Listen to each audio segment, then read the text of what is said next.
කොහොමද ඉතින් යාළුවනේ අද අපි එකතු වෙලා ඉන්නේ බොමුරු වැල්ලේ යන්න. ඉතින් එහෙනම් එනවද මාත් එක්ක බොමුරු වැල්ලට ගිහින් එන්න?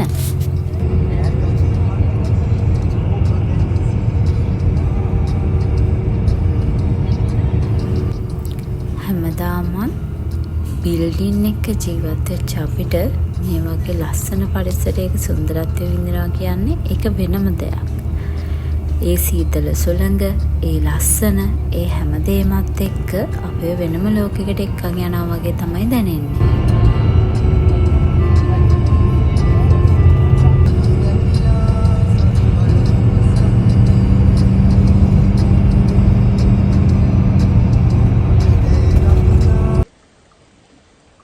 බොමුරු වලට යන පාර ගොඩාක් ලස්සනයි.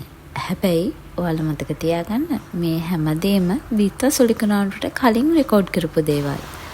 මම දන්නේ නෑ දැනුත් ඒ පාරවල් ඒ විදිහටම තියනවද කියලා. හැබැයි මේ පාර නම් සුරංගනා ලෝකයක් වගේ ලස්සනයි. අපිට ඇවිදගෙන යන්න තිබ්බේ මල් වලින් පිරිච්ච ලස්සන වෙල්ලායක් මැද්දෙන්. ඒ පාර දුෂ්කරයි වගේ පෙනුනට හරිම ලස්සන පාරක්. ඉස්සරහට ගියා කට්ටියම. මේ පොළොවල් කියන්නේ. ඔව් ඉස්සරහට ගියා කට්ටිය. ඉස්සරහට ගියාද? ඔව් කට්ටිය ගියා. ඒ අංකල් අපිට ගොඩක් විස්තර කිව්වා. ඒ වුණාට අපි ඒ අංකල් කියපු හැම විස්තරේම මේ වීඩියෝ එකේ ඇතුළත් කළා නැහැ. හරි, එන්නේ නම් මාත් එක්ක තව ඉස්සරහට ඇවිදගෙන යන්න.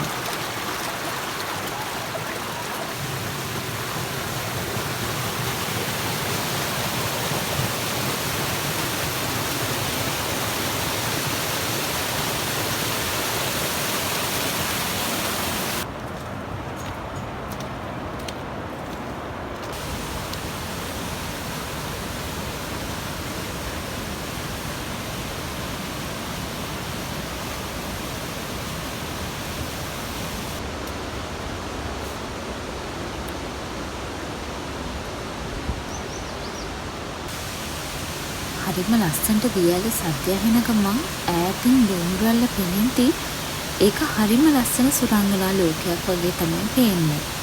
අපි පුංචි කාලේ ආපු සුරංගනා ලෝකේ ඇත්තටම දැක්කේ බොමුරු වැල්ලේදී.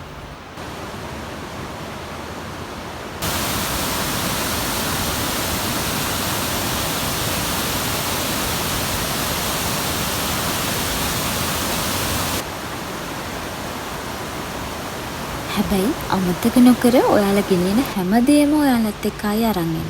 මතකයන් පිය සටහන් විතරක් තියලා එන්න. මේ පරිසරය විඳින්න ඕනේ, දකින්න ඕනේ. ඔයාලත් එන්න අනිවාර්යෙන් බොමුරු වැල්ල බලලා යන්න. එහෙනම් ආයේ ගිහින් එනකම් අපිත් එක්කම රැඳිලා ඉන්න. පරිස්සමෙන් ඉන්න ඕනේ. එතකන් අපිව සබ්ස්ක්‍රයිබ් කරලා තියාගන්න.